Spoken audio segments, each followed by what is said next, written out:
All right. The Eagles take care of the Rams 28-22. This was a battle. It was certainly a battle. The Eagles had to outscore the Rams in this fourth quarter, and then the Rams had a chance to win it at the end, and Philly's defense held up. You got to tip the cap to Matthew Stafford, threw for 324 and 2 touchdowns against the number 1 passing defense in football this year. That was good to see. Kyren Williams, 19 for 106. He had a couple of big runs, including a long of 30. Did not get in the end zone, though. Very unlike Kyren Williams.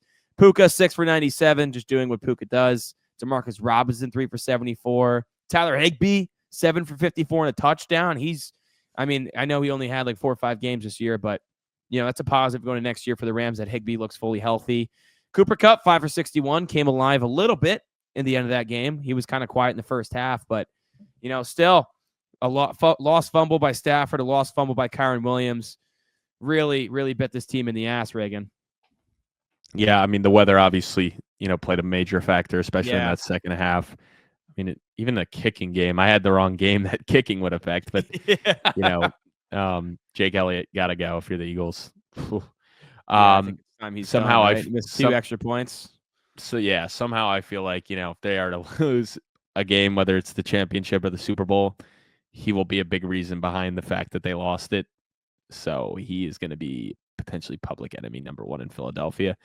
But yeah, on the Eagles side of things, Jalen Hurts looked good, but the fact that he got injured, that's a little scary, if he is to miss next week because he's not 100%. I guess I think even 50% you're taking him over McKee or Pickett, but he's definitely playing. would. But hey, he got sacked 7 times, Reagan. 7 times is a lot for Jalen Hurts, a quarterback that can move, and especially this offensive line. The Rams were like, there's no way they're going to replicate what they did last week where they had 9 sacks. They came pretty damn close here.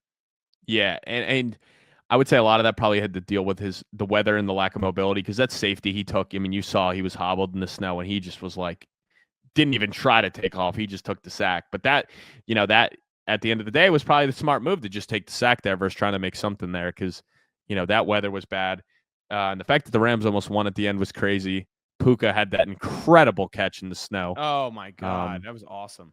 And, even Kyren, bad fumble, but he looked good to me the majority of the game. The Rams defense, needs to be given credit. And I think next year, they're going to be a very popular pick for defenses in fantasy football after this sack input.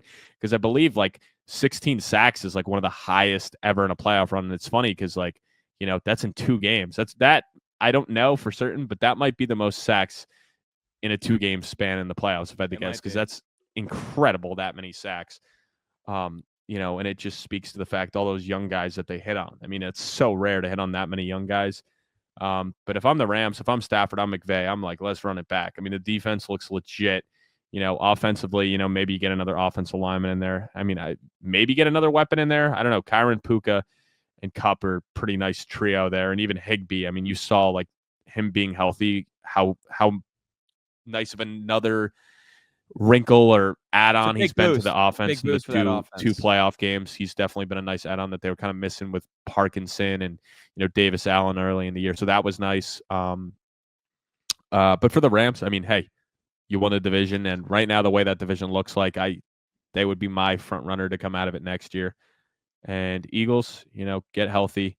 The O-line needs to step up bigger going forward. With all those all-pros and even Mekhi Becton having kind of a resurgence, you can't be allowing that many sacks. And I will give a little bit of a pass because of Hurts getting injured in the weather, but still, you're not the Houston Texans offensive line. You're not the New York Jets offensive line. You're not the New York Giants offensive line. You're not the Carolina Panthers O-line. You're considered the top unit in football, if not number 2 behind the Detroit Lions.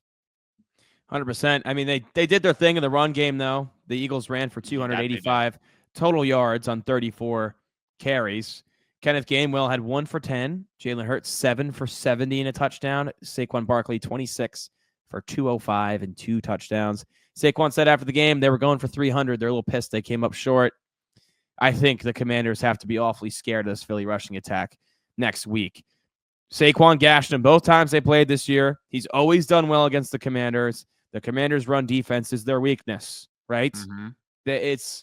I could see a similar script Similar box score for the Eagles going to next week. You look at what they did receiving wise.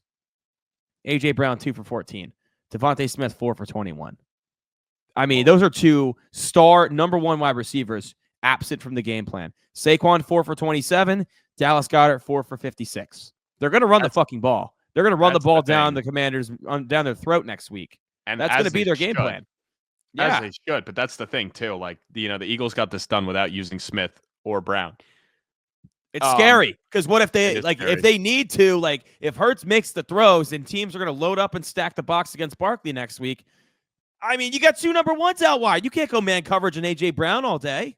And that's the thing. He can make those throws. They just don't need him to. Like people that like, oh, Hurts isn't a good quarterback.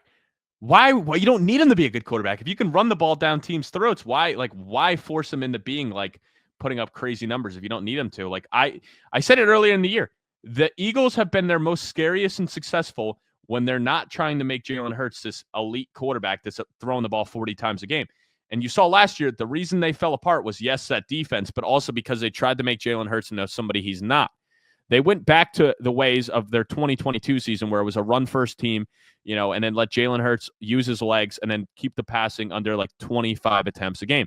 They've gone back to that, and the success has come back, as well as the defense obviously getting better. But those are the two key things for their success this year.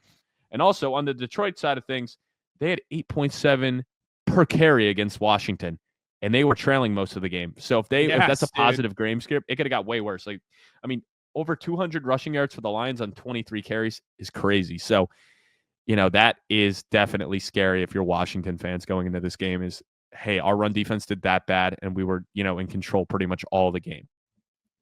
Yeah, and that Philly defense is on a different level than that Detroit defense right now. I mean, that's just a fact. That's just You could argue Detroit fully healthy, that Eagles defense is better. Detroit's defense was not even fully healthy. So it's going to have to be another Jaden Daniels masterclass here. I don't think you're going to have the same. I mean, we've seen Hurts make mistakes in the postseason before, but the recipe they're using right now, you're minimizing the chance that that's going to happen significantly if you just keep the ball in Barkley's hands on the ground. And hey, Hurts had the first touchdown of the game from 40 yards out using his legs on a design run. You know what I mean?